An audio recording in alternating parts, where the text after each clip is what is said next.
one thing that's been pretty annoying throughout the years is flash files on sites. Back in the Windows days, it used to be almost impossible to download them, and then they had a plug-in, for Mozilla or whatever, and then they had a standalone that you could download the files.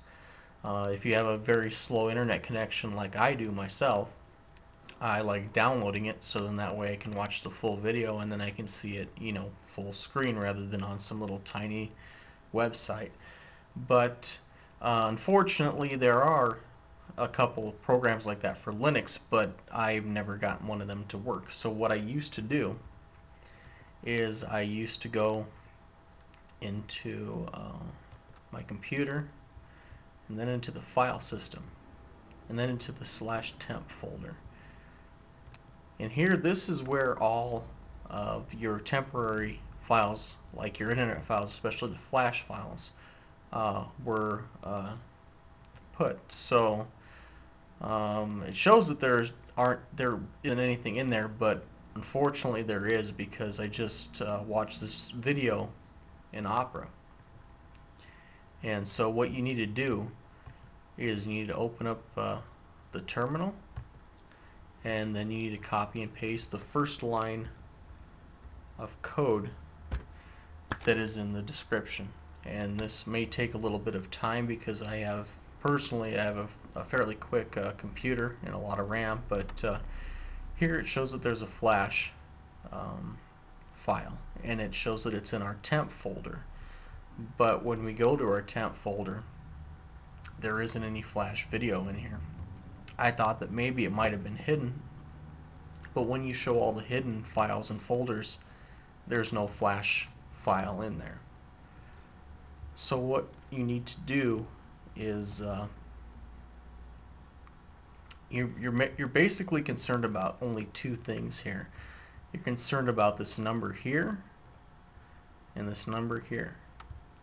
This first number here is some random folder that it puts that file into, and that's going to change every time that you do that command. And then the second one right here, this is basically your file name. You don't need to worry about the letter after it. I don't know why that is, but that's just the way it is. So what I want to do, since I want to save this Ubuntu video, is I'm going to change it.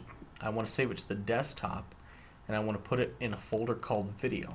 I've already created a folder called video, and as you can see, there is nothing in here. It's completely empty. But you can name this whatever you want to, and all you have to do then is hit enter, and it should be done. Now to see if your file's in your folder, let's see if it's in there. And now you can see that in this folder video we have a file called 9, and if you don't believe me, here's the file inside the folder, and it does work. So I don't know why they did it that way. It seems like the people at Canonical must have way too much time on their hands, because it seems like sometimes they go out of their way to make things overly complex when the old way used to work great. I like the old way, but I guess this is just the way it's going to be. So thanks, subscribe, vote, rate, whatever.